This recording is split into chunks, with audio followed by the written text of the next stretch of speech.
बिस्मिल्लाहिर्रहमानिर्रहीम। Students, PRC 4 में हमारा पहला chapter that is accounting fundamentals की बात हो रही थी। और लास्ट क्लास के अंदर हमने जो है शायद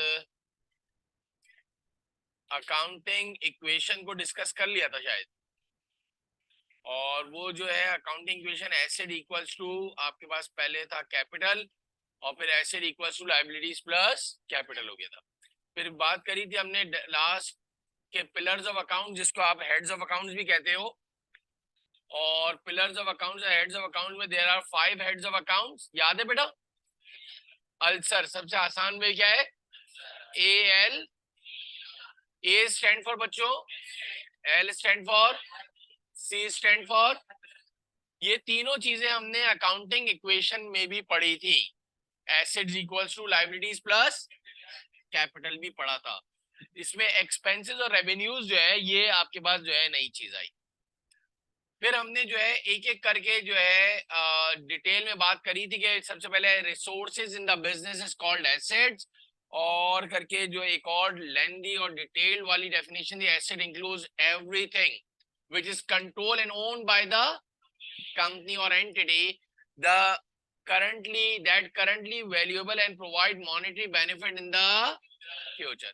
अब ये एसेट दो टाइप्स के थे, टेंजिबल एसेट्स, और इसमें बात हो गई थी बात जो गुडविल है आपके पास, कॉपीराइट्स हैं which can not been seen. Theory में सवाल आएगा दोनों का फर्क, टेंजिबल और इनटेंजिबल का, लाजमी 110% आपका एक सवाल है।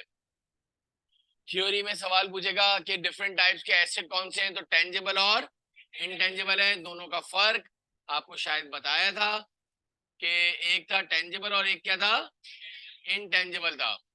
और which can be seen, can be touch with physical substance. फिर अकाउंटिंग एक्सपर्ट्स ने टेंजिबल एसेट को और सब डिवाइड कर दिया था दो पार्ट्स में, नॉन करंट एसेट्स, जिसको फर्स्ट ईयर इंटर में तुम लोगों ने फिक्स्ड एसेट भी पढ़ा था, लेकिन यूजुअली नॉन करंट एसेट का नाम लिखा जाता है, और करंट एसेट्स। तो which can be use for more than और which can be use within an accounting period. दोनों को डिफरेंशिएट करने के लिए ये इन्होंने पॉइंट रेज करा है कि भाई एक ऐसे एसेट जो कम से कम 1 साल चले, ये कोई कंपलसरी नहीं है बच्चे के 1 साल चले, उसको तो कहा जाता है एसेट्स को तो जब तक चलाओ जब तक फोर्सेबल फ्यूचर ऑफ टाइम दिख रहा है उसका, जब तक कि आपको बेनिफिट ड्राइव होता जा रहा है आप उस एसेट से ड्राइव करते रहेंगे। और मैंने शायद तुम लोगों को एक एग्जांपल कोट करी थी कि 50 लाख रुपए की या 2 करोड़ की तुमने एक जो है ऑटोमेटिक प्लांट लिया है, तो कभी भी पॉसिबल नहीं है बच्चे कि 2 करोड़ रुपए 1 साल में वो रिकवर हो जाए। वो तो प्रोडक्शन होती रहती है, उसके अंदर थोड़ा थोड़ा प्रॉफिट ऐड हो रहा होता है, कहीं 20-25 साल जाके कंपनी कहती है कि यार आज हमारे पैसे बराबर हुए हैं। अब जो कंपनी जो चलाएगी ये मशीन चलेगी 20 साल के बाद, तो अब प्रॉफिट एक्चुअली होना शुरू होगा। वो एक अलग बात है कि कंपनी का एक हमारे टॉपिक से हटकर बात है कि पहले एक मशीन तुमने 50 लाख की ली, मैं फिर कह रहा हूँ टॉपिक से हटकर बात है ताकि तुम्हारा माइंड बन जाए। तो तुमने जो है उसको थोड़ा थोड़ा थोड़ा उसके प्रोडक्शन करते जा रहे हो, समझो उसमें से जो प्रॉफिट होता जा रहा है वो अलग करते जा रहे हो। और एक वक्त आया कि तकरीबन 5 साल में, अपनी तरफ से एग्जाम्पल ले रहा हूँ तो बच्चों को ज्यादा अच्छा समझ में आ जाता है, 5 साल में वो पैसे रिकवर हुए। चलो 10 साल कर लो, 10 साल में वो 50 लाख रुपए रिकवर हुए, और आप कह रहे हो 10 साल के बाद मेरे 50 लाख रुपए रिकवर हुए। तो कंपनी क्या करती है, वो 10 साल के बाद वो जो 50 लाख रुपए वापस इकट्ठा हुए हैं ना बच्चे, तो जो बिजनेस कंपनीज हैं वो क्या करती है, एक और मशीन परचेज कर लेती है। पहले हमारे पे एक मशीन थी, पहले हमारे पे कितनी हुई थी, रोजाना 1000 यूनिट बनते थे, अब 2 मशीनें हो गई तुम्हारे पास, तो डेफिनेटली 2000 यूनिट बनेंगे। क्या ख्याल है? तो मेरा सवाल ये है, 10 साल में पहले पैसे रिकवर हुए थे तो अब 5 साल में हो जाएंगे, क्या ख्याल है? और फिर तीसरी मशीन खरीद ली तो मेरे ख्याल से अब 2.5 साल में रिकवर हो जाएंगे। इस तरह से प्रोडक्शन इनहांस होते रहते हैं। बहरहाल हमारा ये स्केल ऑफ प्रोडक्शन इकोनॉमिक्स की टर्मिनोलॉजी समझा रहा था कि होता क्या है, लेकिन हमें इधर जो पॉइंट मिलता है वो ये मिलता है कि नॉन करंट एसेट्स तो बेतहाशा लंबे अरसे तक हम यूज करते हैं, इसमें विच can not change their shape easily. Non current asset इतनी आसानी से अपना शेप चेंज नहीं करते। प्लांट हो गए, बिल्डिंग हो गई, मशीनरी हो गई, आपके पास फैक्ट्री हो गई, प्रेमिसेस हो गया, वेयर हाउस हो गया, बेस्ट एवर एग्जांपल्स हैं आपके पास नॉन करंट एसेट्स। ये लिख ली थी तुम लोगों ने। करंट एसेट में cash in hand, cash at bank, account receivable, account receivable के आगे डेटर्स भी लिख लेना। बी साइलेंट होता है, बहुत बुरा लगता है बेटा, कंपनी ये जो है स्टूडेंट जाते हैं डेबिटर्स पढ़ते हैं, इट्स वेरी रॉन्ग। और फर्म वगैरह में जाते हैं, बुरा लगता है। Debtors, B is silent, debtors जिनसे पैसे लेना, दे आर अवर डेटर्स, जिनसे पैसे उधार, जिनको उधार गुड्स बेचा था, जिनसे पैसे लेने हो। तो ये तुम सब से, अगर फॉर एग्जांपल मैंने तुम सबको गुड्स बेचे हुए, तो तुम सब से मुझे पैसे लेने, तो ये हमारा जो है करंट एसेट है। तुम सब जो है अकाउंट रिसीवेबल क्या है, करंट एसेट है। क्यों करंट एसेट है? एक साल में पता नहीं तुम्हारा बैलेंस कितनी मर्तबा अप एंड डाउन जाता रहेगा। पैसे दोगे, फिर माल लेके जाओगे, फिर 15 दिन बाद फिर पैसे दोगे, फिर माल ले जाओगे, एक कंटिन्यूटी वाली साइकिल ये चलती चली जाएगी। बहरहाल आगे बढ़ते हैं। आपके पास दूसरी देखो लाइबिलिटीज लिखा था, जरा देखो लिखा था, resources supplied by other people is called, ये हमने अकाउंटिंग इक्वेशन में पढ़ी थी, याद है। और एक और आसान सी डेफिनेशन है, बिजनेस फॉर एग्जाम्पल आपका कारोबारी कर्जा, उर्दू में लिख लेना कारोबारी। और ये लाइबिलिटीज भी प्यारे बच्चों दो किस्म के हैं, एक है लॉन्ग टर्म लाइबिलिटी, इसको करंट लाइबिलिटीज भी कहते हैं। लॉन्ग टर्म लाइबिलिटीज और शॉर्ट टर्म लाइबिलिटीज, तुम्हें सीए में काफी नाम बार बार रिपीटेडली आता रहेगा। नॉन करंट लाइबिलिटीज और करंट लाइबिलिटीज भी लिख लो, कोई ऐसा मसला नहीं है। विच can be settle more than one accounting period, ऐसा पैसा जो आज मैंने 2000 क्या है 23 चल रहा है ना, मैंने उधार लिया है, और मुझे जो रिटर्न करना है वो 2025, 26, 2030। सुना होगा लोग जो है बैंक से गाड़ियां निकलवाते हैं इंस्टॉलमेंट में, पता है किसी को, जिसको आप बोलते हैं कार फाइनेंस। तो वो 3 साल की इंस्टॉलमेंट बना के देता है बैंक, या 5 साल की या 7 साल की। 3 साल में गाड़ी के ऊपर इंटरेस्ट रेट कुछ और पड़ेगा, 5 साल के अंदर कुछ और पड़ेगा, और 7 साल में, एक दफा कैलकुलेशन करी थी, एक एक्स्ट्रा बात बता रहा हूँ, अभी तो खैर बहुत ज्यादा प्राइसेस हो गए, तो ऑलमोस्ट पूरे पूरे डबल की जो है गाड़ी पड़ जाती थी 5 साल के अंदर, और 7 साल में तो आप 2 गुना प्राइस देते हो। कभी भी बैंक के कामों से दूर रहना, उलझा देते हैं, हिडन चार्जेस होते हैं, कॉमन पर्सन के समझ में नहीं आता है।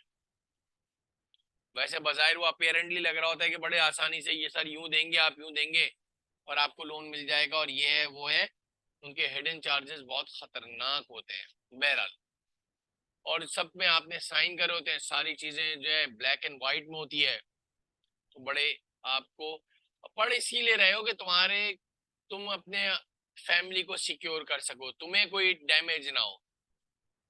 आप पढ़ क्यों रहे हो? आपको टर्म्स एंड कंडीशन पता होनी चाहिए।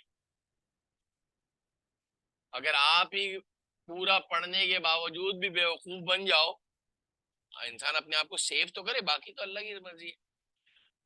विच can be settled with in an accounting period, ऐसा कर्जा, ऐसे जो के आपके पास 1 साल के अंदर अंदर के जो है टाइम पीरियड में वापस करना हो। क्रेडिटर्स है, अक्रूड एक्सपेंसेस है, पेबल्स है, एडवांस इनकम है, और अर्नड इनकम। ये लिख लिया था तुम लोगों ने, इसके ऊपर हम वापस से डिस्कस करेंगे, अभी थोड़ा सा अर्ली है। नेक्स्ट हेडिंग डालो बेटा कैपिटल, ये लिख लिया था कैपिटल, लिख लो जरा capital.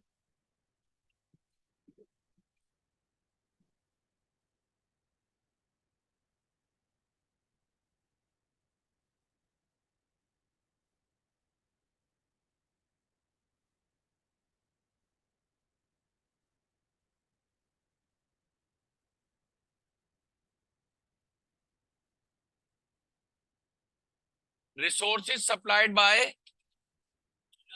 the owner is called capital.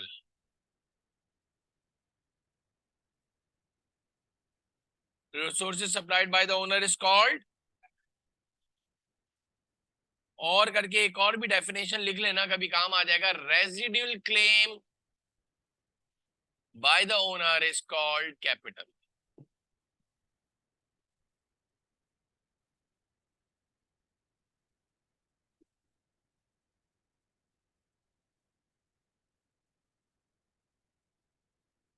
Residual claim by the owner is called capital.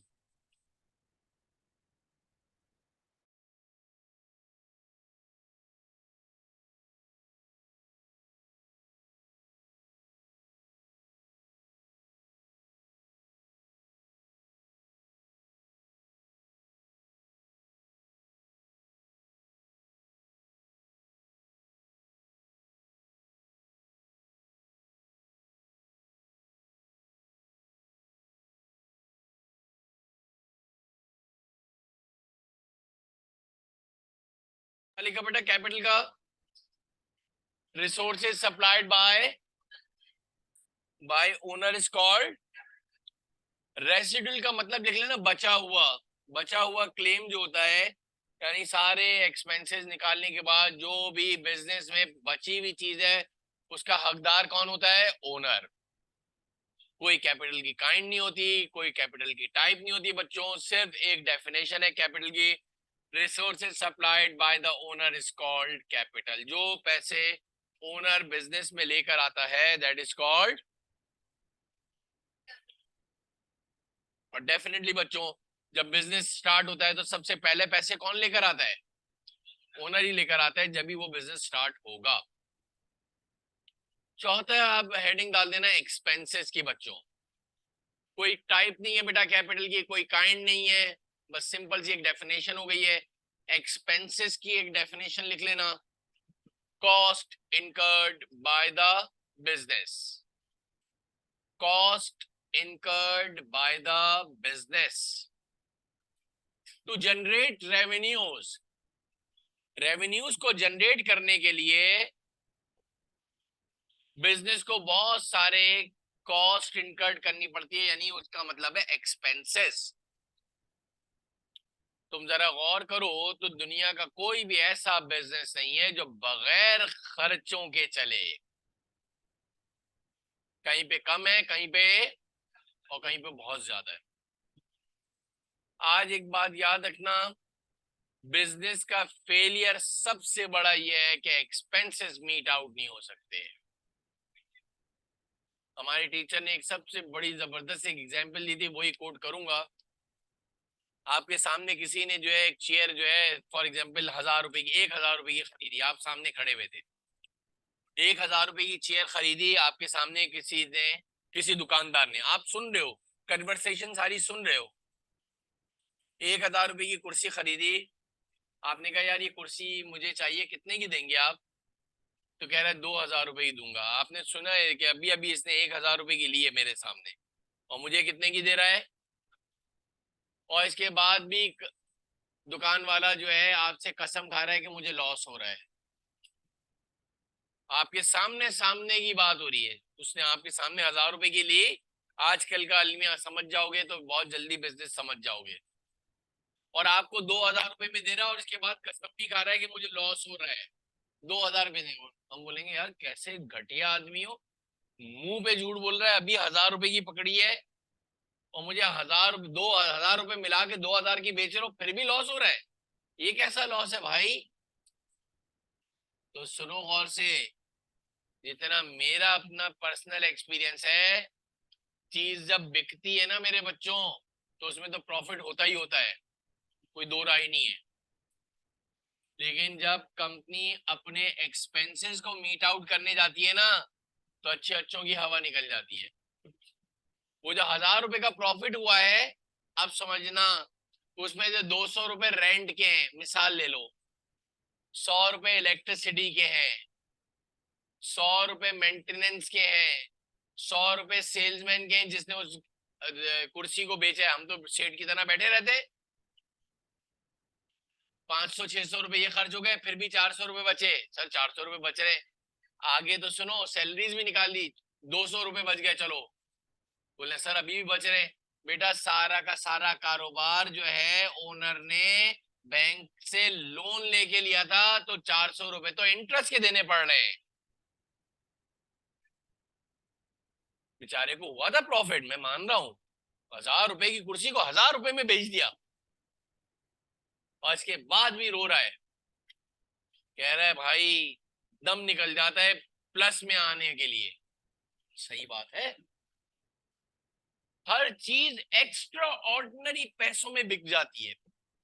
आप बोलोगे यार बड़ा कमा रहे, लेकिन जब वो एक्सपेंसेस को मीट आउट करने जाते हैं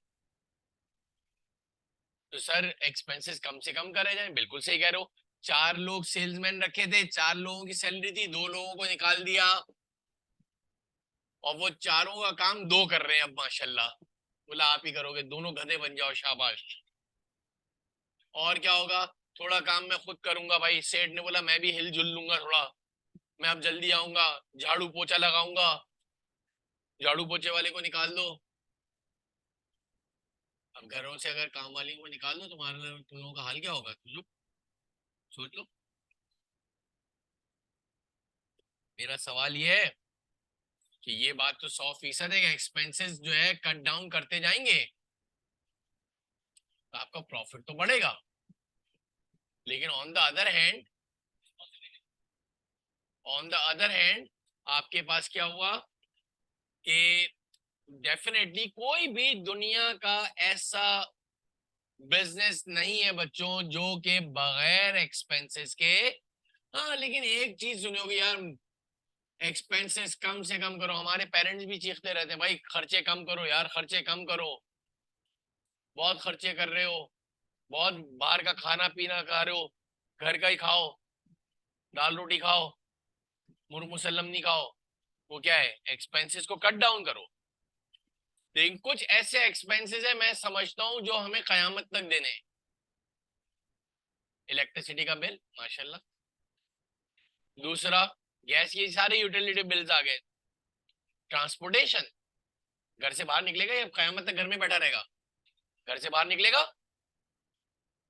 सैलरी में 6 लोगों का काम है, 3 में करवा दोगे। रेंट की जगह है अल्लाह ताला पैसे देगा तो खुद अपनी जगह ले लोगे, रेंट खत्म हो जाएगा, कोशिश करें तो।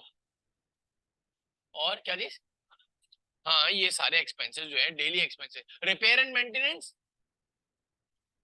पता ही नहीं है कभी भी कोई चीज उड़ जाए, खराब हो जाए, आप ये बोल नहीं सके। कभी किसी के अब्बू ने बोला कि बेटा एनर्जी सेवर लगा दिया अब कयामत तक चलेगा, तो अब्बू का इलाज करवाओ फिर।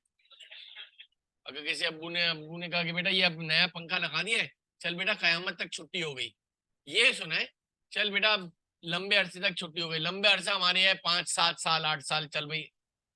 कभी ये नहीं बोला कि बेटा लगा दिया अब चल अब ये बदलना ही नहीं पड़ेगा, पॉसिबिलिटी नहीं है। और ये सारी मैं वो एग्जांपल दे रहा हूँ जो तुम्हारे साथ भी और मेरे साथ भी डेली लाइफ की है। बहरहाल for example rent, salaries, repair and maintenance, insurance, transportation, utility bills, ये आपके पास एक्सपेंसेस है।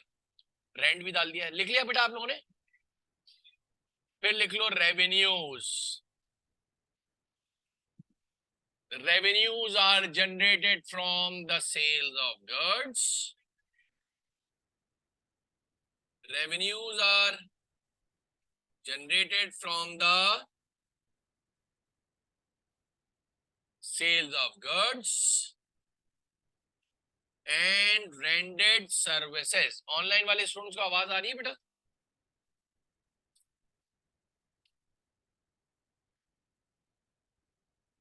इंटरेस्ट इनकम भी आएगी।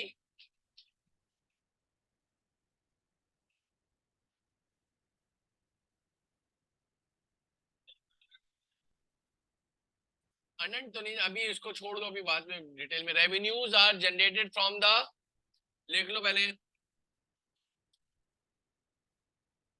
प्यारे बच्चों, ये सारी चीजें पता नहीं हजारों मर्तबा रिपीट होंगे तो तुम्हें बिल्कुल पक्का याद हो जाएगा, इससे परेशान नहीं हो कि अनंत क्या है और इनकम क्या है। अभी थोड़ा सा मेक इट इजियर ना, ताकि जो नए स्टूडेंट हैं उनको भी अच्छी तरह समझ में आए और जो पुराने वाले उनको भी बहुत डिटेल में समझ में आ जाएगा। Revenues are generated from the sales of goods and rendered services. For example sales लिख लो, कमीशन इनकम लिख लो और सर्विस इनकम लिख लो। अब एक लास्ट बात सुन लेना, टोटल आपके पास 5 हेड्स ऑफ अकाउंट थे, क्या थे? Ulcer, ALCER। लास्ट इस बात को इधर कंक्लूड करूंगा, तुम्हें बहुत अच्छा समझ में आ जाएगा। दुनिया जहां के सारे एसेट्स तुमने लगाए, टेंजिबल और intangible, fixed, non current asset और करंट एसेट, सारे दुनिया जहां के एसेट लगा दिए बिजनेस में। आगे सुनना, आगे सुनना इधर। कम पड़े तो क्या करा? वेरी गुड बेटा। कम पड़े, वो एसेट कम पड़े तो लोगों से उधार भी ले लिया, बैंक से उधार ले लिया, ओनर ने अपने सारे पर्सनल पैसे भी लगा दिए। दुनिया जहां का क्या करा? एक्सपेंसेस करे। सही है, क्या करने के लिए? रेवेन्यू जनरेट करने के लिए। ऊपर के चारों हेड्स, ऊपर के चारों हेड्स पांचवे हेड को कमाने के लिए सारा हुआ है, जो कि बिजनेस की डेफिनेशन है हमारे पास। खुद सोचो, कभी कभार मैं सोचता हूँ अगर किसी के बैंक अकाउंट में बहुत खूबसूरत से 2 करोड़ रुपए हो, इंशाल्लाह, सुबह देख रहा है खुशी हो रही है 2 करोड़, फिर दोपहर में खाने के बाद फिर देखता है और खुशी होती है, शाम में देखता है फिर खुशी होती है, फिर रात को देखता है, अचानक क्या एकदम दिमाग घूमा, 2 करोड़। जी जी अली, आपको ऐसे सदमा क्या लग गया? इंशाल्लाह आ जाएंगे, दुआ कर। अचानक क्या हुआ जरा सुनना, ये आपके पर्सनल बैंक अकाउंट के अंदर है, आपका फंड पड़ा हुआ 2 करोड़ रुपए ना, जो आप सुबह दोपहर शाम और रात देखते थे 4 टाइम और खुश होते थे।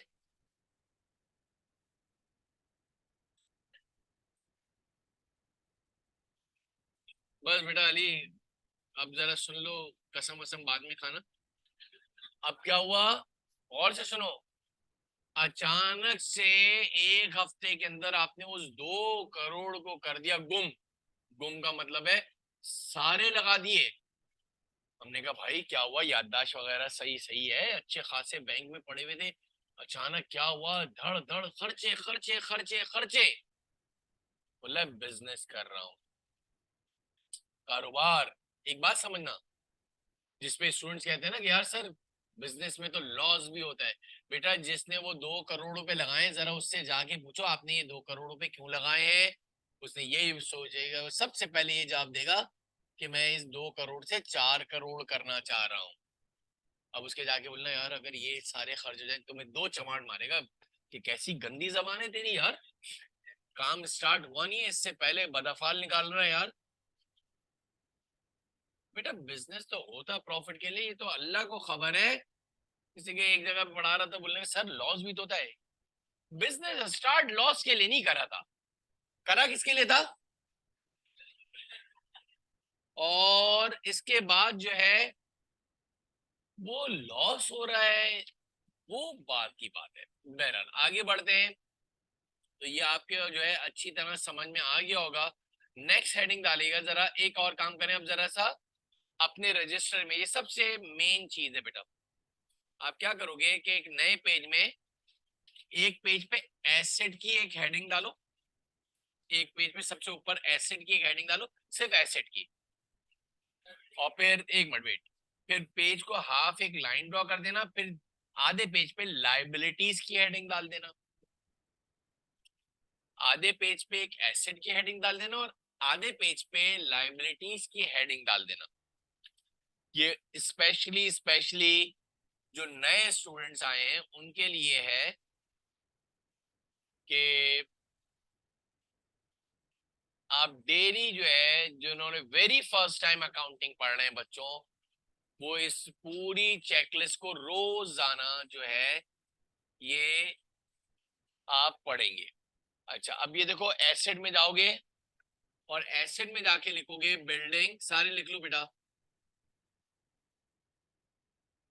सारे लिख लो, बिल्डिंग, लैंड, कॉमा डाल के सारे लिख लेना। फिर मैं कह रहा हूं ये एक चेकलिस्ट बना लो प्लीज।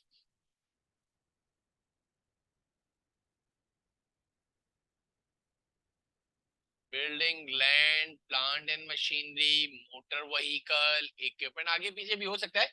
यानी कि जो आपने आधे पेज में लिखना है वो सारे ये लिख लो। Delivery van, premises, warehouse. पढ़ रहा हूँ, पहले सारे एसेट के नाम पढ़ दे रहा हूँ।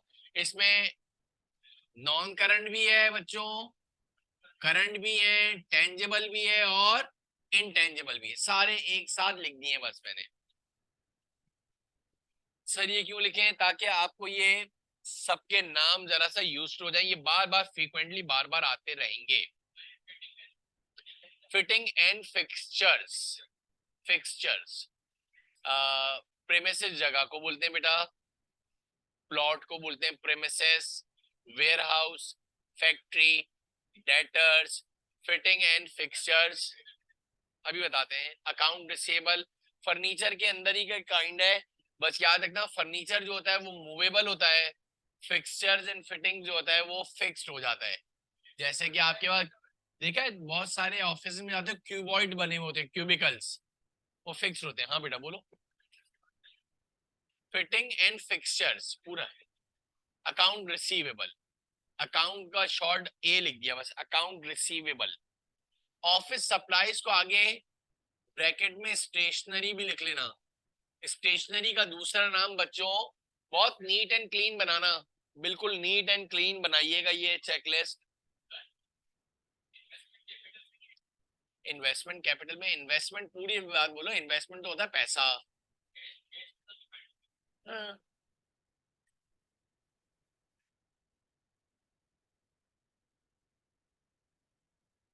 डेटर साथ अकाउंट रिसीवेबल का दूसरा नाम है। अकाउंट रिसीवेबल का दूसरा नाम डेटर, जिनसे पैसे लेने हो, जिनको उधार गुड्स बेचे थे कुछ दिनों के लिए। साथ एक में पहले लिख लें,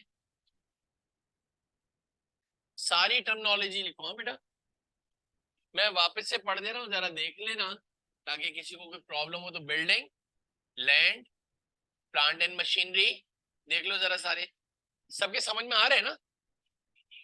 लिखे हुए लफ्ज समझ में आ रहे हैं ना? मोटर व्हीकल, इक्विपमेंट, गर्ल्स में बेटा equipment, delivery van, premises, warehouse, factory, debtors, fitting and fixtures, account receivable. Office supplies के आगे ब्रैकेट में स्टेशनरी भी लिख लेना। जल्दबाजी नहीं करना, आराम से लिख दो, मुझे कोई जल्दी नहीं है बेटा। Cash in hand, cash at bank, wait कर लो भाई। Investment, goodwill, copyright, trademark, stock, prepaid, prepayment, advance payment, accrued income, जिसको इनकम रिसीवेबल भी कहोगे। अभी आपको मुझे बच्चे टर्मिनोलॉजी बतानी है और उसके बाद जगह छोड़ के रखिएगा, आगे और इसमें ऐड होते रहेंगे। कोई भी नई चीज आएगी तो इसके अंदर मैं ऐड करता रहूंगा। किस, हाँ भाई क्या बोल रहे थे जल्दी बताओ। उस दिन ही बताया था शायद, पेन पेंसिल, प्रिंटर के पेजेस, कार्टेज, बहुत बड़ा खर्चा होता है कंपनी का, बॉल पेन, स्टेपलर, मशीन्स। ये क्या होता है? Current assets. क्या होता है? पूरे साल की, बैंक वगैरह पूरे साल की मंगवाते हैं, टेंडर पास किया जाता है, करोड़ों रुपए की मंगवाई जाती है, फिर सारी ब्रांच में भेजी जाती है, वो यूज करते हैं। जो यूज हो गई वो एक्सपेंस हो गया, जो यूज हो गई पेन लिखते लिखते खत्म हो जाएगा, इरेजर पेंसिल वगैरह सब खत्म हो जाएंगे, जो बचे में अनयूज्ड है। हाँ बेटा बोलो। पहले ये लिख लो, एडवांस पेमेंट, प्रीपेड्स, प्रीपेमेंट, जो तुम अपने मोबाइल के अंदर क्रेडिट डलवाते हो बेटा, 100 रुपए का, 200, 300 रुपए का, ये बेस्ट एवर एग्जांपल है प्री पेमेंट्स की। किसकी एग्जांपल है? वो जब तक तुम्हारे पास रहते हैं, जब तक तुम उसको यूज नहीं करते हो, जैसे जैसे कॉल करते रहते हो, जैसे जैसे पैकेज यूज करते हो तो क्या रहता है, वो अमाउंट कम होता रहता है भाई। ऐसा लग रहा है गांव देहात से आए। जो क्रेडिट डलवाते हो, चाहे 200-300 रुपए का, जैसे जैसे कॉल करते रहोगे, जैसे जैसे मैसेज करोगे, जैसे जैसे पैकेज करोगे, तो वो क्या होता है, पैसे, तो प्रीपेड एक ना एक दिन एक्सपेंस जरूर हो जाता है। एक एक्स्ट्रा बात कह रहा हूँ, ऐसा ऐसे ही बहुत मरतब आते रहेगा। ये भाई बातें नहीं करो, ये सारे एसेट लिख लिए सब तुम लोगों ने, जगह बचनी चाहिए, अभी बहुत सारे इसमें ऐड करता रहूंगा। बिल्कुल नीट एंड क्लीन ये रजिस्टर मेंटेन हो तुम्हारा। लाइबिलिटीज में लिख लो बेटा, bank loan, mortgage, accounts payable का दूसरा नाम बच्चों creditors, bank overdraft, accrued expenses. हमारे घर जो लाइट का बिल आता है वो अक्रूड एक्सपेंस कहलाता है, यानी उसकी डेट आ गई है कि अब आपको भरना है। कुछ चीजें ऐसी कभी आगे लेक्चर में बताऊंगा, जो अच्छे स्टूडेंट्स होते हैं उसको बाकायदा, जैसे आप लोग आपस में चैट करते हो ना, रोमन में जैसे लिखते हो मैसेज, इस तरह से अपने रजिस्टर में लिख लिया करो, तो आपके लिए जिंदगी आसान हो जाएगी जब इसको रिवाइज कर रहे होगे। तो ये जो लाइट का बिल तुम्हारे घर पर आता है, तो इसकी नेचर है अक्रूड एक्सपेंस, जिसका नाम है पेबल। और जैसे ही लाइट का बिल तुम बैंक में जमा करवा देते हो, तो ये अक्रूड एक्सपेंस एक्सपेंस में कन्वर्ट हो जाता है। पेबल जो है एक्सपेंस में कन्वर्ट हो जाता है। हर पेबल को एक ना एक दिन एक्सपेंस में कन्वर्ट होना पड़ता है, लाजमी। हमारे घरों में जो बच्चे पढ़ते हैं तो स्कूल के वाउचर आते हैं, उस पर भी मेरे ख्याल से ड्यू डेट लिखी होती है। बच्चों की जो स्कूल की फीस होती है, जितने यूटिलिटी बिल्स होते हैं बच्चों, उन सब में आपके एजुकेशन की कोई भी फीस होती है, सब पे ड्यू डेट लगी हुई होती है। बहरहाल आगे बढ़ते हैं। लिख लिया बेटा लोन नोट्स, बहुत सारी टर्मिनोलॉजीज आगे आएंगी, बार बार कह रहा हूं, लिख लो नीट एंड क्लीन, इसकी जगह छोड़ देना। अब दूसरे पेज पे जाओ, दूसरे पेज पे जाओ, उस पेज में मत लिखिएगा, उस पेज में अब मत लिखिएगा, दूसरे पेज पे जाओ, एक्सपेंसेस की हेडिंग डालो, इसमें ये कुछ एक्सपेंसेस लिख लो। रेंट, सब में एक्सपेंस का वर्ड नहीं लिखा, rent expense, salaries expense, wages expense, insurance expense, बार बार एक्सपेंस एक्सपेंस एक्सपेंस नहीं लिखा।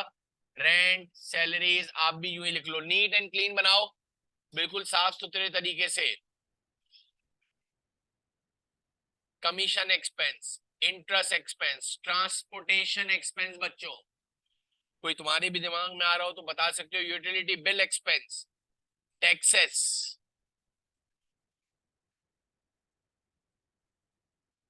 एक वर्ड लिखा है purchases, maintenance, repair and maintenance बच्चों। परचेजेस को डबल लाइन कर देना इस तरह, कुछ चीजें टेक्निकल है मेरे बच्चे, बाद में बताएंगे। परचेजेस इसको डबल लाइन कर देना। कैरेज एक्सपेंस, ट्रांसपोर्टेशन का दूसरा नाम कैरेज भी है, फ्रेट भी है, FREIGHT लिख लेना। कैरेज का एक और नाम, ट्रांसपोर्टेशन के तीन नाम है, ट्रांसपोर्टेशन, कैरेज, फ्राइट नहीं बोलते, फ्रेट होता है, FREIGHT, बिल्कुल सही कह रहा हूँ, ये तीनों नाम है बच्चे। Freight expense, carriage expense, transportation. अब इधर एक और चीज लिख लेना, सेल्स डिस्काउंट। कुछ चीजें बाद में क्लियर होंगी, पता नहीं बहुत मर्तबा अभी रिपीटेशन होगी। ये क्यों लिखवाया, जो भी वेरी फर्स्ट टाइम अकाउंटिंग पढ़ रहे हैं या पहले भी अकाउंटिंग पढ़ी है, डेली बेसिस पर आप इस चेक लिस्ट को डेली पढ़कर आओगे, तो आपको याद हो जाएगा इनकी नेचर, तो आपकी आसानी से अकाउंटिंग ग्रिप में आ जाएगी बच्चों। फिर लिखा आपने रेवेन्यूज, आधे पेज पे लाइन ड्रॉ कर देना, फिर रेवेन्यूज लिख देना, रेवेन्यूज में सेल्स लिख देना, कंसल्टेशन इनकम लिख देना, सर्विस इनकम लिख देना, कमीशन इनकम लिख देना, परचेज डिस्काउंट, बहुत सारी टर्मिनोलॉजीज आगे आएंगी। परचेज डिस्काउंट, जिसका दूसरा नाम है discount received, interest, interest expense हो गया बेटा, रेवेन्यू में भी जाके लिख लेना इंटरेस्ट इनकम। अगर हमने बैंक से लोन लिया है बच्चों, अगर हमने बैंक से लोन लिया है बच्चों, उस लोन पे जब हम इंटरेस्ट देंगे तो वो इंटरेस्ट एक्सपेंस कहलाएगा। और अगर हमने बहुत सारा पैसा जो है बैंक में रखवाया है तो उसके ऊपर जो हमें क्या मिलेगा, इंटरेस्ट इनकम। याद रखना, इंटरेस्ट इनकम। इंटरेस्ट इनकम को इधर बढ़ा लो रेवेन्यूज में मेरा बच्चे।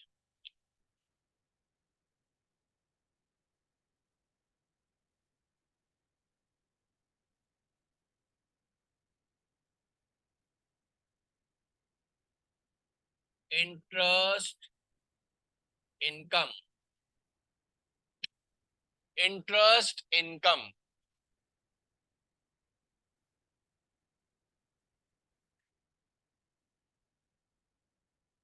Sales, consultation income, service income, commission income, purchase discount,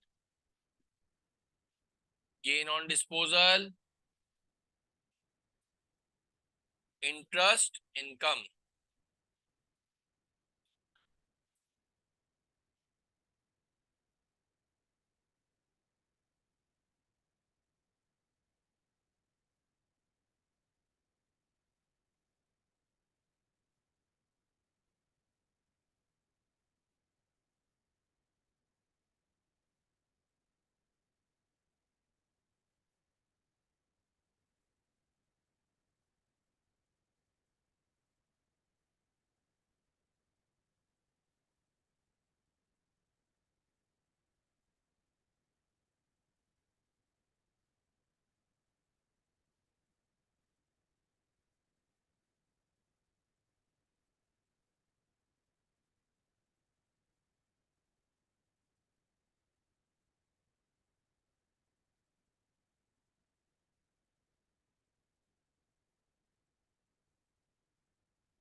done बेटा, लिख लिया सबने? रेवेन्यूज हो गया, एक्सपेंसेस हो गया, ये चार है कैपिटल की कोई टाइप्स ऑफ काइंड नहीं होता। लास्ट एक्सपेंस लिखा है रेट्स एक्सपेंस बेटा, रेट्स RATES।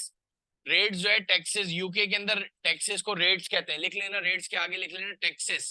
टैक्सेस का दूसरा नाम रेट्स होता है, RATES। हमारे पास इसकी एक बच्चों एंट्री भी बनेगी। बहरहाल आगे बढ़ते हैं। सबने लिख लिया बेटा? गर्ल्स में लिख लिया सबने? चले आगे बढ़ते हैं। ये ट्रांसपोर्टेशन इनवर्ड आउटवर्ड तो बात की बात है।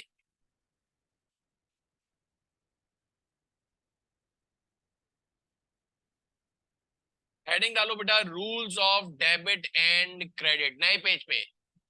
Rules of debit and credit slash करके लिखोगे। रूल्स ऑफ अकाउंटिंग भी कहा जाता है बच्चों, रूल्स ऑफ अकाउंटिंग भी कहा जाता है बच्चों, और rules of debit and credit भी कहा जाता है।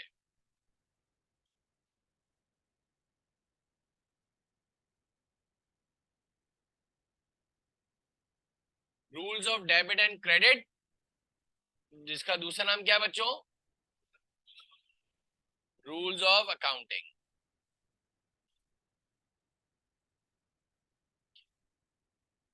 सबसे पहले बात तो थोड़ी सी इसके ऊपर डिस्कस कर लो।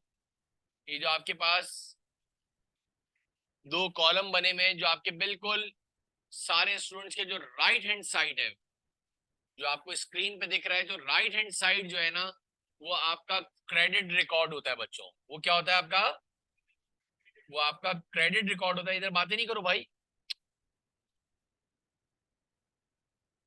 इस कॉलम का नाम बच्चों होता है क्रेडिट रिकॉर्ड। इस कॉलम का नाम जो होता है वो होता है क्रेडिट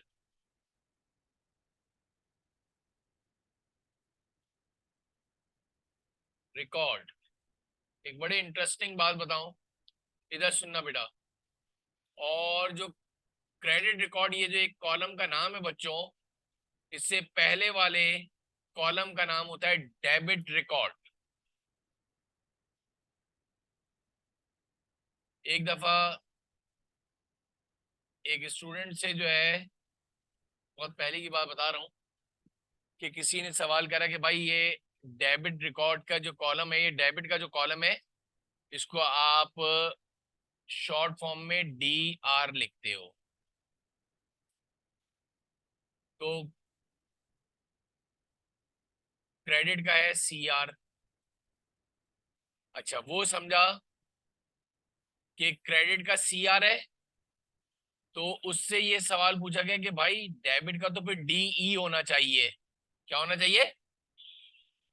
लेकिन आपने हर जगह देखा होगा, लिखा होगा डी आर। और वो वजह ये है कि बच्चे, उस पूरे कॉलम का नाम जो है ना बेटा, ये है डेबिट रिकॉर्ड एंड।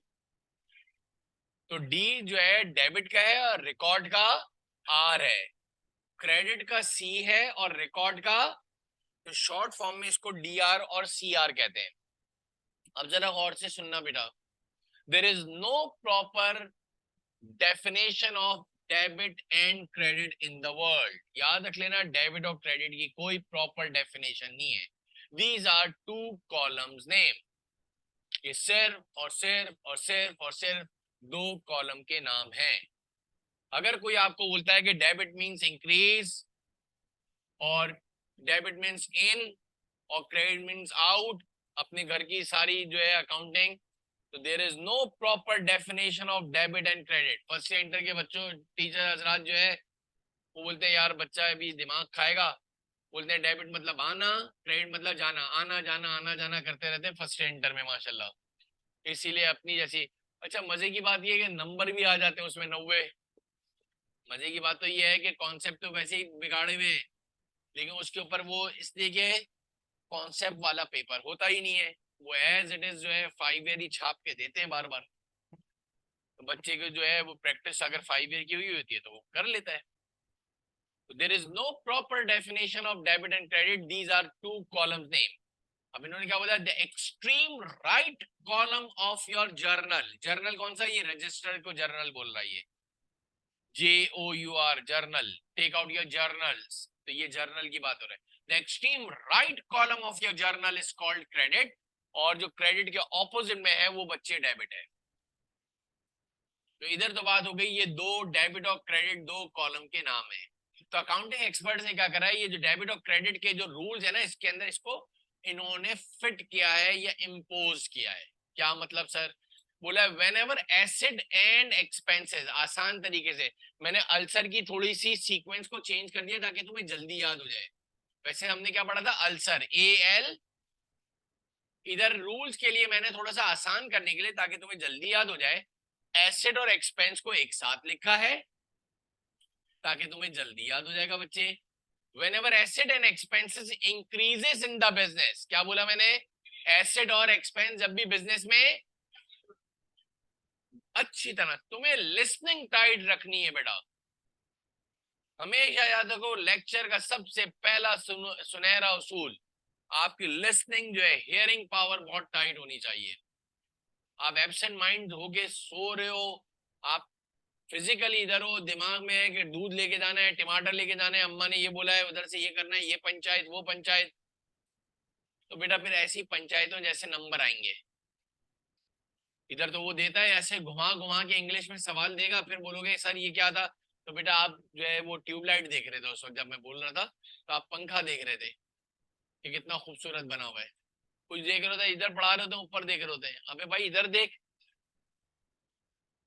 मंजिल आगे है, पीछे देख रहे हैं। क्या लिखा हुआ है, assets and expenses, assets and increases in the business. जब भी बिजनेस में तो डेबिट रिकॉर्ड करोगे, यानी डेबिट कॉलम में लिख दोगे। और जब भी एसेट और expenses decreases in the business, credit side पे लिख दो। इन्होंने क्या कर दिया, एस डेबिट मींस आना और जाना, मैंने कहीं पे आना और जाने का नाम तो लिया ही नहीं अभी तक पूरी जगह। मैंने बोला जब भी एसेट और एक्सपेंस इंक्रीज होंगे तो डेबिट में लिख दो, जब भी एसेट और एक्सपेंस क्या होंगे तो कहां लिखोगे। अब बाकी तीन बता दो, लाइबिलिटीज, कैपिटल, रेवेन्यूज एक साथ, ताकि जल्दी याद हो जाए। Whenever liabilities, capital and increases in the business, increases in the business, पहले इंक्रीज की बात करते, पॉजिटिव पहले रहना चाहिए, be positive. whenever liabilities, capital and revenues increases in the business, credit record, credit भाई। और whenever liabilities, capital and revenues decreases in the business, तो मैंने इसीलिए एरो हेड भी डाल दिए, इसको इसी तरीके से बिल्कुल कॉपी पेस्ट कर लो। अभी बहुत आगे की बात है मेरे बच्चे, आएगा आएगा सब आएगा, टेंशन नहीं ले।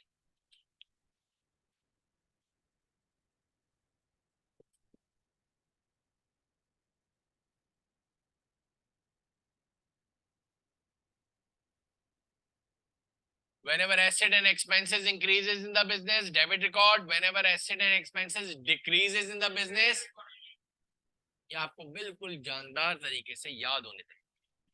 Whenever liabilities, capital and revenues increases in the business, credit record. Whenever liabilities, capital and revenues decrease in the business, next heading डालो double entry system. Heading डालो double entry system. सबसे इजीएस्ट डेफिनेशन मेरे बच्चे double entry system की। In double entry system every debit must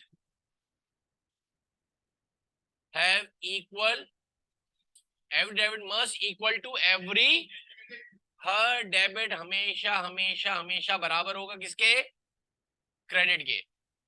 और यूं कह लो तो और आसान हो जाएगा, हर डेबिट का लाजमी क्रेडिट होगा, हर क्रेडिट का लाजमी डेबिट होगा। बच्चों मैं तो स्टूडेंट से कहता हूँ, ये तो तुमने फर्स्ट ईयर इंटर अगर कॉमर्स जो थोड़ा बहुत पढ़ के आते हैं और जिनको डबल एंट्रीज में बड़ी परेशानी हुई, अच्छा पढ़ाने का एक वे है, जब अगर स्टूडेंट को डेबिट पता चल जाए बच्चों, तो सारा फोकस क्रेडिट करे, लाजमी होगा। पूरी चार्टर्ड अकाउंटेंसी ले लो, एसीसी कर लो, कोई भी कॉमर्स की फील्ड ले लो और अकाउंटिंग पढ़ रहे हो, तो जिंदगी में याद रख लो, हर डेबिट का क्रेडिट लाजमी होगा, हर क्रेडिट का लाजमी डेबिट होगा। बच्चे को नहीं आ रहा होगा समझ में कि उसको टर्मिनोलॉजी याद नहीं आ रही थी, उसको वर्डिंग्स नहीं आ रही होती, यार मैं क्या लिखूं, स्पेशली जो वेरी फर्स्ट टाइम अकाउंटिंग पढ़ रहे हैं। इसीलिए वो ऊपर की चेकलिस्ट बना ली है कि उसको तुम याद कर लोगे तो जल्दी डबल एंट्री। हमारे टीचर कहते थे अगर जिसको डबल एंट्रीज बिल्कुल भरपूर तरीके से आ गई उसको अकाउंटिंग आ गई, वो फिर सारा चलता रहेगा प्रॉपर वे में। हमारा भी यही, मेरा एक सबसे मेन एजेंडा ये है कि तुम्हारी पूरी डबल एंट्रीज जो है ऐसी कर दी जाए कि तुम अपने खुद स्टैंड बाय जो है आप एक्टिवेट करते हुए सारी डबल एंट्रीज को यूं मिनटों में बनाओ। हाँ इसमें आपकी पार्टिसिपेशन जरूरी है, कुछ बच्चे बहुत मेहनत करते हैं। अच्छा गेम से भी एक हफ्ते का होता है, एक हफ्ता कंटिन्यूस बैठ के कर लोगे ये जिंदगी भर आ जाती है। जो नहीं करता वो हमेशा पूरा पीआरसी हो जाता है, शायद पेपर पास भी हो जाए लेकिन हमेशा अकाउंटिंग में प्रॉब्लम रहती है।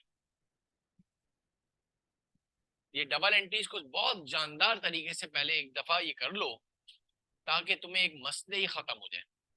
इन double entry system every debit must equal to every, फिर आगे क्या लिखा हुआ है और करके, In double entry system, every debit must have equal and opposite. हर डेबिट का लाजमी ऑपोजिट क्रेडिट होगा. नेक्स्ट हेडिंग डालना business entity principle. Next heading डालोगे बच्चों business entity principal.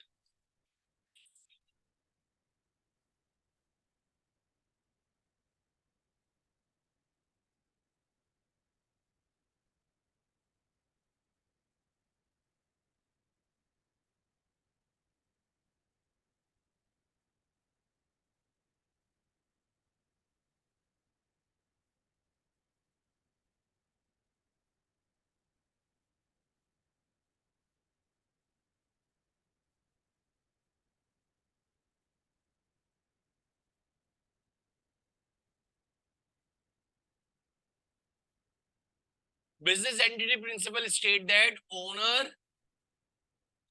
and its business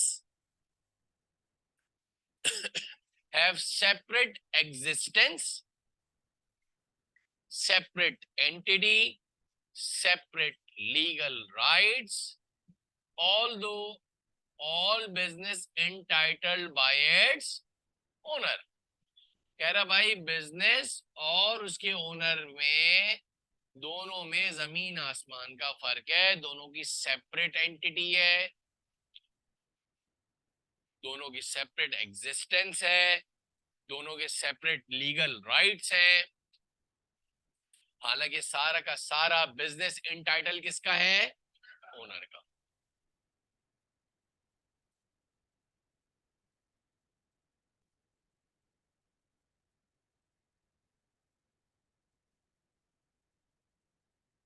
sir इसका क्या मतलब? इसका मतलब यह है कि अगर ओनर भी कोई ट्रांजैक्शन बिजनेस में करता है, कोई लेन देन करता है, कोई चीज लेके जाता है या कोई चीज लाता है, उसकी भी रिकॉर्डिंग की जाएगी. हालांकि सारा का सारा बिजनेस है किसका? फिर भी लिखना लाजमी है. Very good. फिर भी लिखना बच्चों लाजमी है. बस एक बात याद रख लोगे तो जल्दी अकाउंटिंग समझ में आ जाएगी. तुम सब इंक्लूडिंग मी, हम सब किसी बिजनेस के क्या हैं? वेरी गुड बच्चे. कभी भी आपकी अकाउंटिंग जल्दी आ जाएगी. और हमें जो सैलरी दी जा रही है वो सारा हिसाब किताब रखने की दी जा रही है.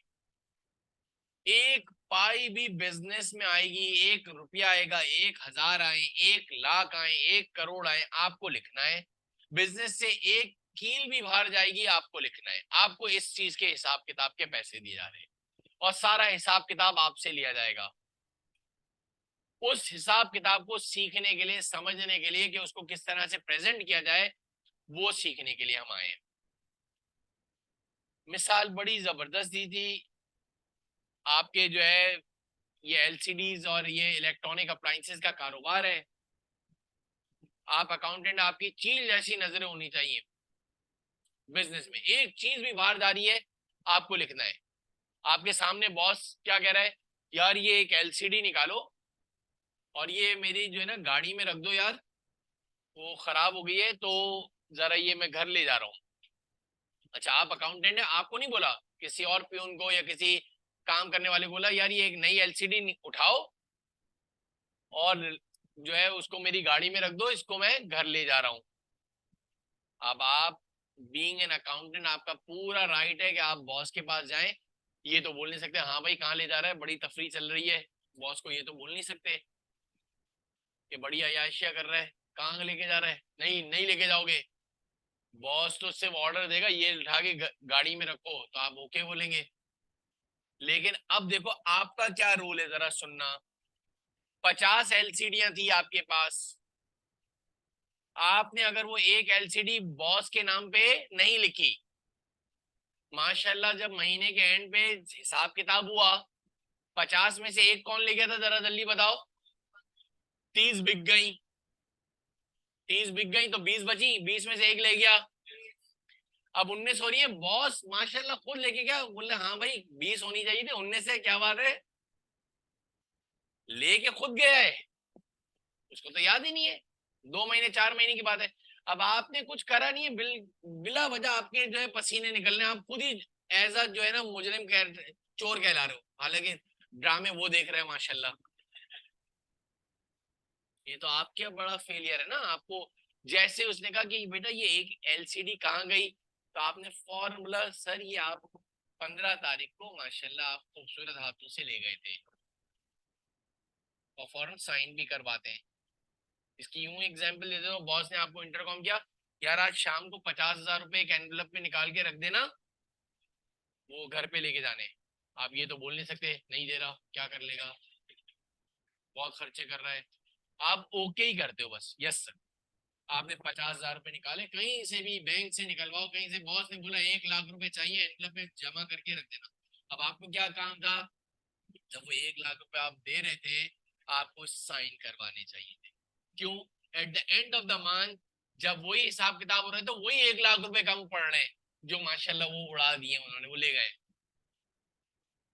तो क्या है ये, जो हिसाब किताब रखने की बात करी है वो किसने करी है, बिजनेस एंटिटी प्रिंसिपल ने कहा है।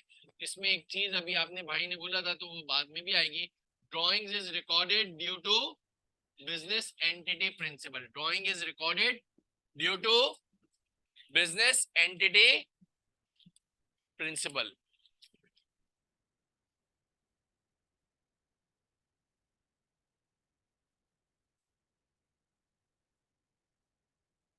अच्छा जी, इसमें आप ये लिख दीजिएगा, ये बाद में वापस आएगा, drawing is recorded due to. अब जरा और से सुनो बेटा, एक बहुत ही ये सवाल है जो मैं हमेशा PRC 4 में सारे स्टूडेंट से कहता हूं कि ये आप जो है कुछ ट्रांजैक्शन, पहला सवाल में पूरा लिखवाता हूँ, सिर्फ पहला सवाल ही लिखेंगे, बाकी फिर हैंड आउट मिल जाएगा तो उससे आप लोग सवालात करेंगे। एक काम कर लो, इसकी एक तस्वीर ले लो, एक पिक्चर ले लो, सारे बच्चे पिक्चर ले लो, इसकी एक पिक्चर ले लो जरा सा।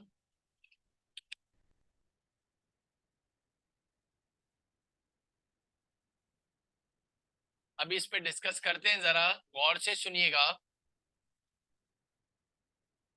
ले ली बेटा? अब मैं थर्ड से वापस लगा रहा हूँ, अभी बता रहा हूँ क्या करना है, होमवर्क क्या है। पिक्चर ले लो, और ऊपर ली नहीं थी पहले, मैंने कहा तो क्या कर रहे, सो रहे थे?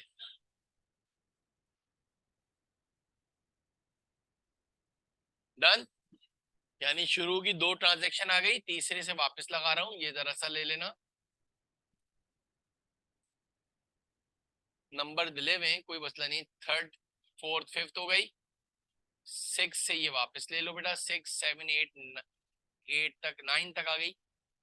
पेड सैलरी एक्सपेंस ₹10,000, ये इसके पीछे वजह भी बताऊंगा, तो जरा काम जल्दी हो जाएगा। 9 तक हो गई थी ना, 8 तक हुई थी। चलें ये देखें, 10 11 और 12 को जरा ये लिख लिया।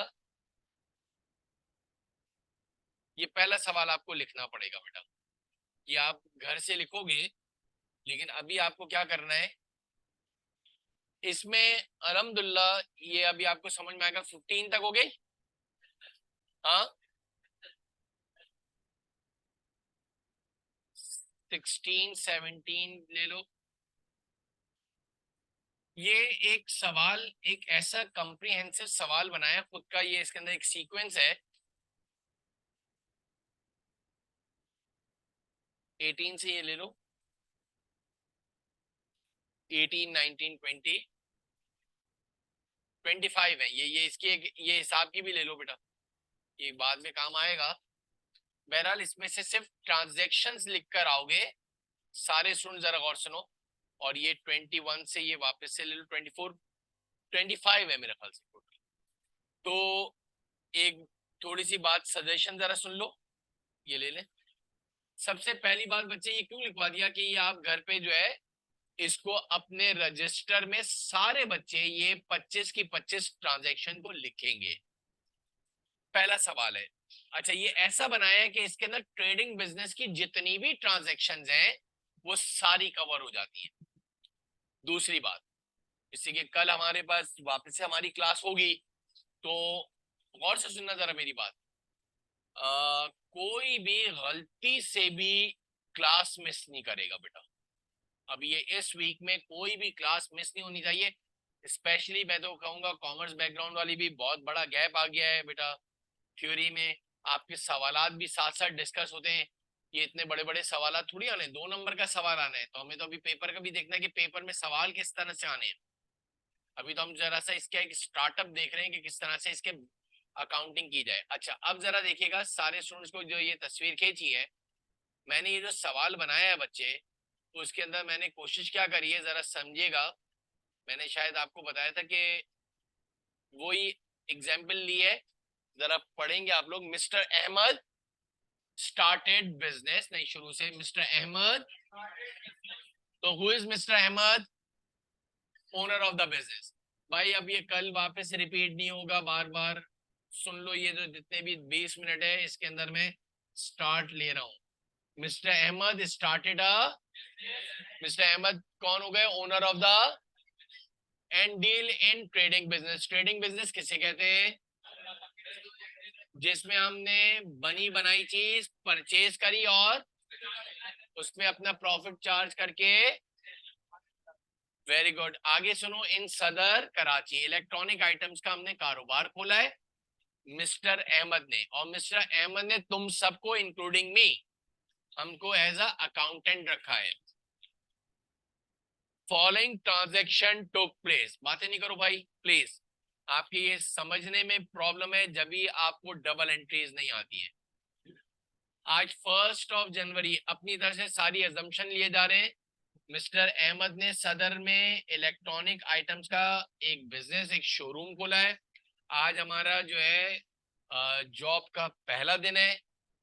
सुबह 9 बजे इन्होंने बुलाया था, हमें एक टेबल और चेयर दे दी है और हमें रिकॉर्डिंग के लिए रखा है। और से सुने, आज बिजनेस का पहला दिन है।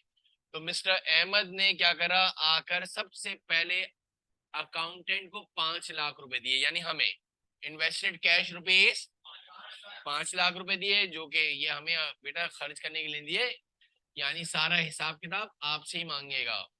5 लाख रुपए आपने लिए और सेफ में रख दिए। सुनते जाओ जरा प्लीज। मिस्टर अहमद का आज पहला दिन है बिजनेस का। मिस्टर अहमद ओनर है। ओनर सुबह सुबह अर्ली इन द मॉर्निंग आ गए। सबसे पहले वो 5 लाख रुपए लेकर आए, चोरी करके लाए। None of our business. कहां से लेकर आए? मिस्टर अहमद लेकर आए। और कम अप विद क्या लेकर आए भाई, जरा बता दो? फर्नीचर। अब हमारा क्या काम है? सिर्फ हमारा एक काम ये है, खूबसूरती से मिस्टर अहमद से पूछ लेंगे कि सर ये जो आप फर्नीचर लाए ये कितने का है? वो बोले 4 आने का लाया हूँ, 4 आने लिख देना। वो बोले 4,000 का लाया हूँ, 4,000 लिख देना। लंबी लंबी छोड़ रहा है, 4 करोड़ का लाया हूँ, 4 करोड़ लिख देना। हमारे अब्बा का कुछ नहीं जा रहा, वो जितने पैसे बोल रहा है हम उसको लिख देंगे। तो मिस्टर अहमद ने तो कैश दिया। अब ये इधर भी एक बात है, आपको काउंट करके लेने चाहिए। पता लाया 4 है और दे रहा, बोल रहा है 5 लाख दिए हैं। पहले दिन ही तुम्हें लाख रुपए का जो है टोपी में जो है घुमा दिया माशाल्लाह बॉस ने। तो इससे चेक करना होता है। तो 5 लाख आपने गिन के लिखे, जितने भी देखो। बैंक का रूल है, बैंक वाले कभी देखे, कभी कैशियर के पास जो नोट के होते हैं 4 कोने, 4 मरतबा गिनता है। हालांकि 2,000 रुपए लेने जाओ, 1 2, हालांकि आपकी नजरें सामने है काउंटर पे, 1 2 आपने आगे बढ़ाया फिर भी नहीं देगा, फिर गोल घुमाएगा, फिर गिनेगा, फिर गिनेगा, 4 मरतबा गिनता है। और अगर लाख या 2 लाख रुपए तो पहले मशीन में रखेगा, फिर वापस घुमा के रखेगा, फिर सीधे करके रखेगा, फिर फिजिकल भी गिनेगा। क्यों? जितने भी कम हो जाएंगे शाम में खुद ही मिलाने पड़ेंगे। ये बैंक का रूल है, याद रख लीजिएगा। ये बहुत पुराना एक वाकया बता रहा हूँ। खैर एक बेचारा हमारे बस्ती के पूरा खानदानी बैंक में था, लेकिन वो तो खैर अब्बा जो है वो बैक एंड पे जो है होम रेमिटेंस जो है ना एचआर डिपार्टमेंट के हेड थे। ये कैशियर था, वो बोलने के कि हेप्नोटाइज कर दिया अल्लाह बेता ने। 50,000 रुपए का चेक लेकर आया था, 50,000 रुपए दिए। कस्टमर ने बोला भाई 50,000 रुपए कहाँ दिया आपने? वल्लाह आलम साहब क्या हुआ, 50,000 रुपए उसने और भी दे दिए। जब थोड़ी देर बाद आया बोला यार कुछ गड़बड़ है, कैमरे में देखा तो 2 मरतबा ले गया था। वो 50,000 रुपए दे तो दिए इसने, सारे स्टाफ ने 2-2 हजार रुपए मिला के बेचारे के 50,000 रुपए पूरे करे। लेकिन सारे स्टाफ वाले ने बोला देख भाई आज तो मदद कर रहे हैं, कल तू फिर बोले कि मैंने 30,000 किसी को ज्यादा दे दिए। बैंक वाला पूरे पैसे गिन के देता है कैशियर को कैश काउंटर पे। सबसे खतरनाक जॉब, कैशियर जो है बैठने में जान जा रही होती है। वजह यह है बेचारे की सैलरी है पूरे महीने की 50,000 और पूरे महीने में होते हैं 30 दिन। उसमें अगर भंड मार दिए इसने 2 मरतबा 3 मरतबा दे दिए, बरकत ही बरकत, अंदर कर देगी बैंक, याद रख लो। वो तो खैर बैंक रिकंसिलिएशन में आएगा, तो जब एक प्रैक्टिकल आपको बात बताएंगे कि कैश काउंटर में जो है वो देखा होगा आपने, जितना भी शोर कर लो कैश काउंटर वाले बड़े इत्मीनान से गिन रहे होंगे और आपकी तरफ देखेगा नहीं। बोलता भाई मैजिक वैजिक ना हो जाए ना, वो उनको बड़ा ये एक तो ये भी बड़ा एक असर ही होता है कि भाई ये गिन रहे आराम से, तो तामुल से गिनेगा। आप जितनी भी, कुछ कस्टमर ऐसे होंगे हाइप क्रिएट करेंगे जल्दी जल्दी ताकि भोखलाट में वो ज्यादा पैसे दे दे। बहरहाल तो mister Ahmad invested cash ₹5 lakh and come up with furniture लेकर आया ऑफिस के अंदर भाई बैठने के लिए, विजिटर्स के लिए, कस्टमर्स के लिए, सप्लायर्स आएंगे। फर्नीचर लेकर आए 75,000 का बच्चों। साथ क्या लेकर आए बच्चों, हमारे काम के लिए क्या लेकर आए, कंप्यूटर भी लेकर आ गया माशाल्लाह। हमने कहा सर कितने का लाए, इसने कहा कितने का लाया हूं मैं, ओके सर नो इशू। और साथ बोल रहा है बाहर एक डिलीवरी ये भी बिजनेस के लिए लेकर आया हूँ। सर वो कितने की है, 2 लाख। ओके सर कोई मसला नहीं, और कुछ भी लाए तो बता दें। बोले नहीं बस यही लाया हूँ, कैश लाया हूँ, फर्नीचर लाया हूँ, कंप्यूटर लाया हूँ, और अब हमें इसकी जो है जनरल जर्नल एंट्रीज, इसके ऊपर भी बात कर लें जरा 1 सेकेंड के लिए। कल ही बनाएंगे, अभी कुछ नहीं बनाना है, इसके ऊपर भी बात कर लें जरा। ये सारी चीजें पे आपने कंपनी का ये नाम है जनरल, ये क्या लिखा हुआ है, ये जनरल है और ये जर्नल है। माशाल्लाह बोलना ही नहीं आता, जी जे है बेटा, जी जे। जनरल, जनरल ये आम वाला हो गया, ये जर्नल रजिस्टर, आम रजिस्टर की एंट्रीज। हमारे वाले जर्नल जर्नल जर्नल छुपका छुप छुपका छुप जे जे। अबे भाई जी जे है जनरल आम रजिस्टर की एंट्रीज। फॉर्मेट कैसा होता है जरा सुन लो, डेट बनाई जाती है, सीरियल नंबर होता है या डेट, फिर क्या होता है पर्टिकुलर्स, पोस्ट रेफरेंस का कॉलम बात की बात है, डेबिट और क्रेडिट 1 2 3 4 और ये 5 5 जो है आपके पास कॉलम बनते हैं। ये जनरल जर्नल एंट्रीज। अब तो कंप्यूटराइज अकाउंटिंग करोगे इंशाल्लाह, ऑडिट वगैरह सारे जो है सॉफ्टवेयर हैं बने बनाए होते हैं, आपको कोई लाइनें वाइनें ड्रॉ करने की जरूरत नहीं है। और आजकल तो ऐसा हो गया है कि मैनुअल जहां पे भी अकाउंटिंग है तो ये बने बनाए रजिस्टर मिलते हैं उर्दू बाजार में, आपके पास सारी लाइनें वाइनें बनी हुई होती है। अर्ली एरा के अंदर जब नहीं होते थे तो ये पूरे फॉर्मेट पेंसिल से लाइन ड्रॉ करनी पड़ती थी। बहरहाल अब करना क्या है जरा गौर से सुन लो, कुछ इसके जर्नल जो है रूल्स को जरा सुन लो। सीरियल नंबर लिखिए, इधर वैसे आती है डेट, पर्टिकुलर भी लिख सकते हैं, डिस्क्रिप्शन भी लिख सकते हो, एक्सप्लेनेशन भी लिख सकते हो। बहरहाल आपका सीबी पेपर है मेरे बच्चे, आपको लिखना तो कुछ है ही नहीं ना, अभी तो पीआरसी में आपको सिर्फ टिक करना है एमसीक्यूज में से। सवाल कैसे आएंगे क्या है ये भी साइड बाय साइड हमारे पास होता रहेगा। पोस्ट रेफरेंस का एक पतला सा खाना है, डेबिट और क्रेडिट। रूल क्या बनाया अकाउंटिंग एक्सपर्ट्स ने, ये सुनने वाली बात है। सबसे पहले बात, ये जो डेट और जो सीरियल नंबर लिखा है, तो ये बिल्कुल लाइन के साथ जो चिपका कर जो चीज लिखी है, इधर सबसे पहले डेबिट वाली चीज लिखी जाती है। रूल है सबसे क्या लिखा जाता है, अच्छा 1 हो सकता है, 2 हो सकते हैं, 3 4 10, आगे देखोगे बहुत सारे डेबिट और 1 क्रेडिट, बहुत सारे क्रेडिट 1 डेबिट। लेकिन रूल क्या है, every debit must equal to. अच्छा अब मुझे बताओगे जरा मिस्टर अहमद क्या क्या चीज लेकर आए थे, तुम लोगों को याद हो गया होगा, कैश लेकर आए थे। अब क्या करना है जरा रूल सुनना बेटा, अकाउंटेंट को ये देखना है जो बिजनेस में चीज आई है उसकी नेचर क्या है मेरे बच्चों। ये जो कैश आया इसकी नेचर, अब इसकी डिटेल में जाने की नहीं, करंट है और नॉन करंट है, एसेट है। फर्नीचर की नेचर इसलिए लिखवाया बच्चे। कंप्यूटर की नेचर, डिलीवरी वैन की नेचर, ये सारे बिजनेस में इंक्रीज हो रहे हैं, बिजनेस में बढ़ रहे हैं या कम हो रहे हैं, बिजनेस में आ रहे हैं। तो whenever asset increases in the business, debit record. Whenever asset increases in the business, debit record बच्चों। और ये सारी चीजें कौन लेकर आया? अच्छा, बिल्कुल लाइन से चिपका कर सारे डेबिट लिखोगे, जितने भी डेबिट हैं वो लाइन से चिपका के लिखोगे, कोई लाइन छोड़ने की जरूरत नहीं है। रूल भी ऐसा है, FAR 1 में तो मैनुअल पेपर है, तो उधर तो डबल एंट्रीज बनानी होंगी ही।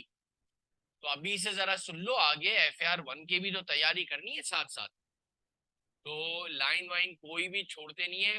वेरी नेक्स्ट लाइन में थोड़ी जगह छोड़ के क्रेडिट लिखा जाता है, ये रूल है। पहले डेबिट लिखा जाता है और फिर बिल्कुल नेक्स्ट लाइन में कुछ जगह छोड़ के, कुछ जगह छोड़ के क्रेडिट लिखा जाता है। ये मैंने ये जगह छोड़ी है, देखो इतनी। ये सारी चीजें कौन लेकर आया है? तो जो owner, resources supplied by the owner is called. तो जब भी कैपिटल इंक्रीज होता है तो कहां लिखा जाता है? आप देखिएगा, फोकस कीजिएगा कि जितनी भी हम डबल एंट्रीज बनाएंगे बच्चे, कभी जिंदगी में रूल्स की वायलेशन नहीं हो रही होगी। हमेशा रूल्स पूरे पूरे 100% जो है इम्पोज हो रहे होंगे और फॉलो हो रहे होंगे। Whenever assets increases in the business बच्चों, एसेट जब भी कहां पे लिखते हैं? डेबिट साइड पर। तो ये 1 हो, 2 हो, 4 हो, 10 हो।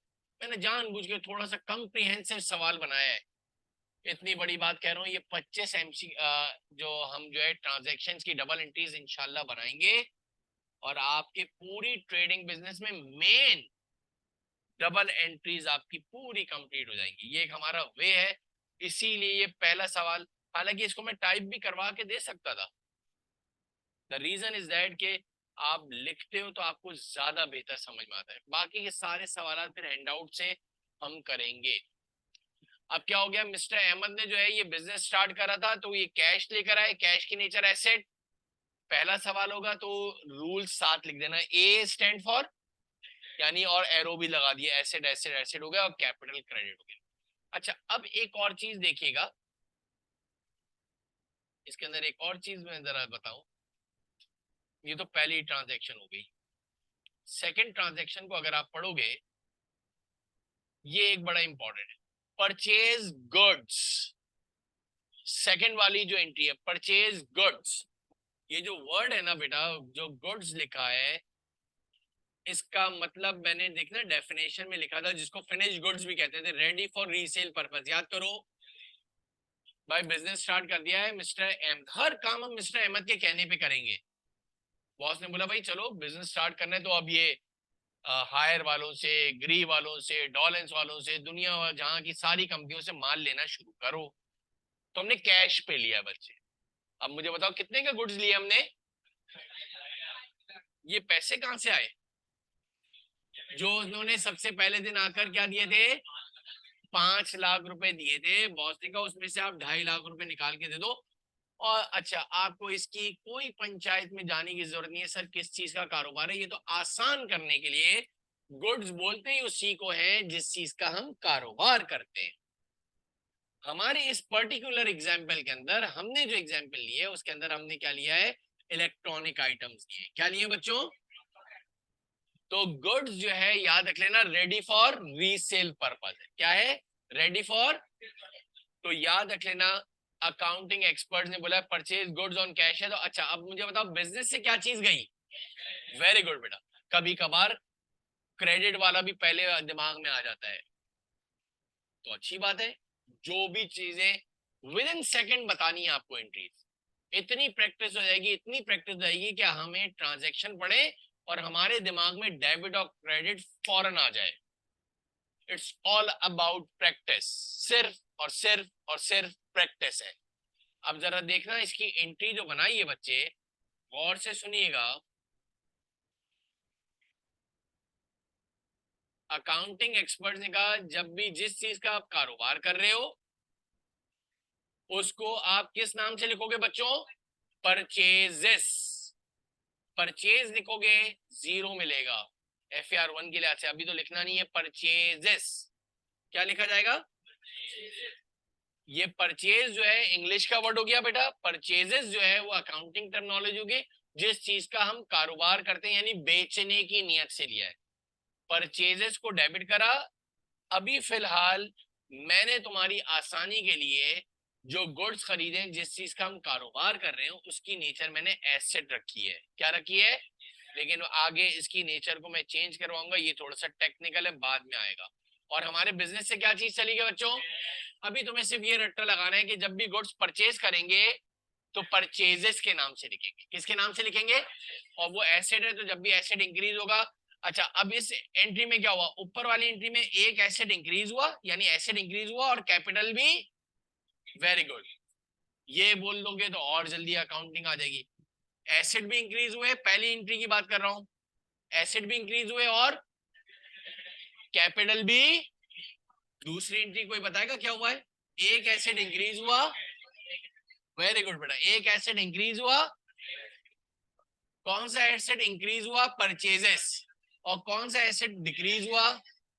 तो अब ये सुन लो बेटा, लास्ट आपको काम मैंने सिर्फ ये दिया है कि जो 25 MCQs हैं, 25 जो आपको ये बनाने के ट्रांजेक्शन दिए हैं, ये आप लिख कर आओगे अपने रजिस्टर में।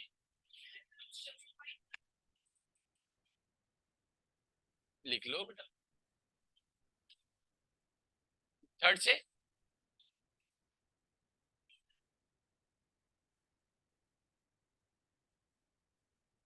बेटा कल जो है ये